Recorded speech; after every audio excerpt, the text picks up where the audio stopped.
Joining us now is Shahid Malik, the Pakistan High Commissioner to India. Sir, can I just ask you one simple question? Will you give a passport to Rubina Khalil?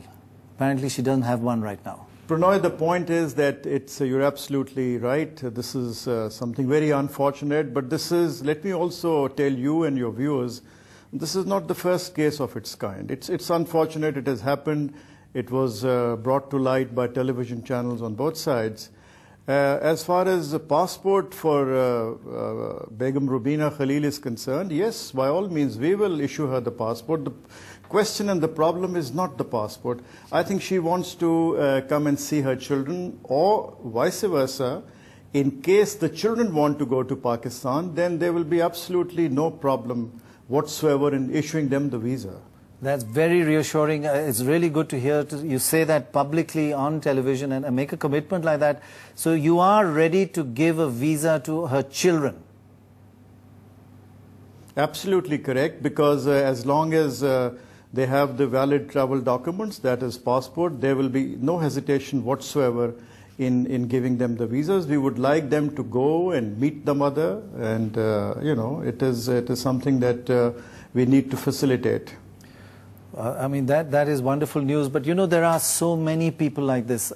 This particular family came on television on The Big Fight, but there's so many who go to the Indian High Commission, the Pakistan High Commission. They just can't get visas, can't get passports. Is it possible, would you be ready to have a one-stop system, one-stop shop, where people can go and get their visas or passports and see each other? Together with India, one-stop shop. Well, you have raised a very pertinent and a very important point. Yes, this is something that both sides need to get down to, and to see that such cases and such incidents are not repeated. But, it takes two to tango. There are issues here. I have been told that a number of cases are pending where visas are required, where documents are required. But I can assure you, as far as the government of Pakistan is concerned and the Pakistan High Commission in Delhi, you would not find us wanting in any respect. Well, that's very reassuring, very good news for a lot of people in India. I know you don't want to discuss the Prime Minister's statement, and your Foreign Office has already reacted. Thank you very much, Shahid Malik, for joining us.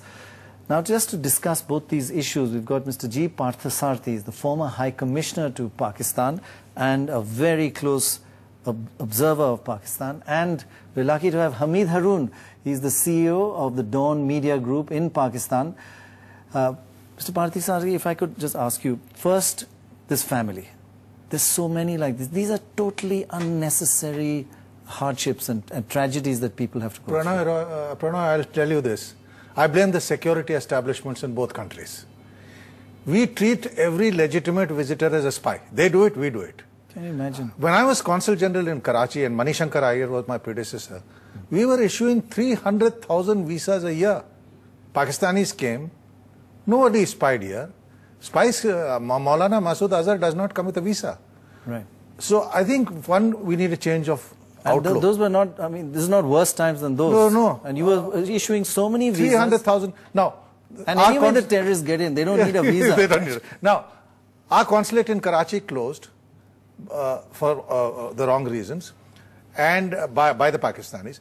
And now they want a building in Mumbai to set up their consulate. Right. I think this problem will sort itself out the day the government of India takes some steps to help them locate consulate in Bombay. Help them locate accommodation. They are unable to get accommodation in Mumbai. Just restart our consulate in Karachi. During General Musharraf's time, the train service resumed. Can you imagine? You're saying it's boiling down to little things that finding a place. I yes, mean, and families like this have to suffer.